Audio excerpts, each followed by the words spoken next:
this week's Torah reading, which is called Lecha, which means live, get out, we find God telling Avraham to leave his place and so on. And one of the subjects, one of the stories we find in this Parsha, in this week's reading, is a war. There was a war between 5 kings and 4 kings, and the 4 kings defeated the 5 kings, and then Avraham went to fight with the 4 kings. And actually he won, and so on. When he came back, he had a conversation with God.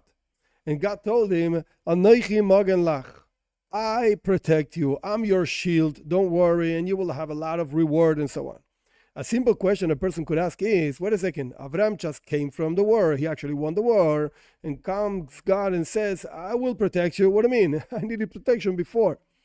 A simple answer you could give is, okay, God let know Avraham that he was actually protecting him against the 4 kings that defeated the 5 kings. And so that's why you're alive, basically. But we know that the Torah is not just a book of stories. The Torah is a book of teachings, lessons. So what lesson can we find behind this thing of God telling Avraham, I'm your shield. You need a shield, and I'll be your shield, and so on. Now, we know that each one of the patriarchs, the forefathers of the Jewish people, correspond to a quality within a person. You have Avraham, Yitzchak, and Yaakov, basically the 3 main forefathers. Avraham represents in Hebrew chesed, kindness. Yitzchak represents in Hebrew gvura, which means severity, concealment. And Yaakov represents a perfect balance between these two, which is usually called tiferes, which means beauty, and related to rachmanus, mercy. Now, what's the problem with Avraham by himself, and what's the problem by Yitzchak by himself, that we actually need a combination of both? Again, Avraham means kindness. And you know what? True kindness has no limits. It's infinite. It applies to everybody, to every situation, without taking into account what the situation actually was, what the correct injustice is. I don't care. Just chesed, just kindness. To the point that Avraham himself, he requested to God, Lu Ishmael ichye lefanecha. I hope that Ishmael, my son, will live in front of you, will live forever. That's what Avraham actually asked. And we do know that till today we suffer from Ishmael and his children and so on. And Avraham just wanted to give infinite kindness to this person. You should live forever, he should live forever, and so on. So, kindness by itself, it's very dangerous.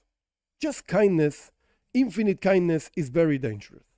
Because it might actually go into a place which is not good.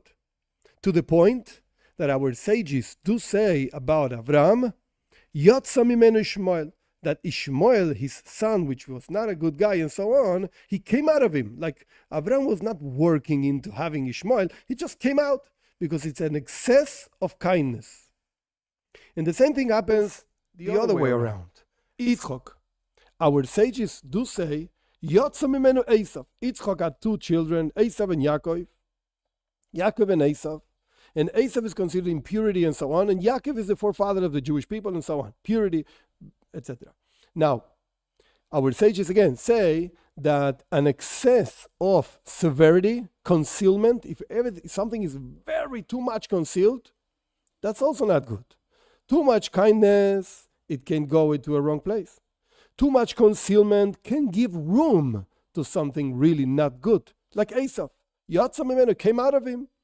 Yitzchak didn't want to have Esav, a bad son, evil son. He wanted to have a good son, so on. But Yatsa mimenu came out of him because of an excess of severity, concealment.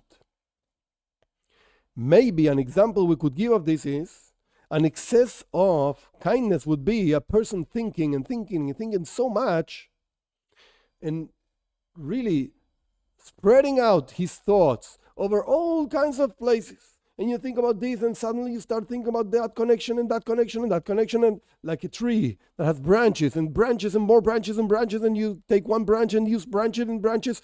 Wait a second. Thought needs a limit. It's very good that a person thinks. Very important. However, it needs a limit.